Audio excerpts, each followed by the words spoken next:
ఆహారమును సిద్ధపరుస్తుంది. దూర ప్రయాణమునకు వెళ్ళి ఇంటి వారికి కావలసిన వస్త్రములన్నిటినీ సమకూరుస్తుందట.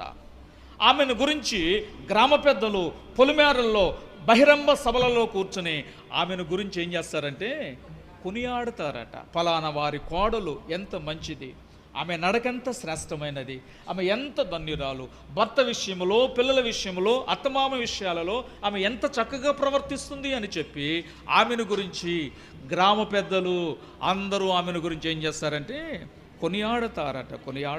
ధన్యురాలు అని అంటారు, కొనియాడతారు. కనుక ప్రియ సంగమా, మనం ఎట్లా నడుస్తున్నాం, మన పిల్లలు ఎట్లా నడుస్తున్నారు, బిడ్డలు ఎలా ప్రవర్తిస్తున్నారు? త్రాగుబోతులా, వ్యభిచారులా, హంతకులా, అబద్ధికులా, ఊరి మీద తరిగే సింహపు రాజులా? సునకరాజు అంటారు, మళ్ళీ దానికి రాజు. సునకం అంటేనే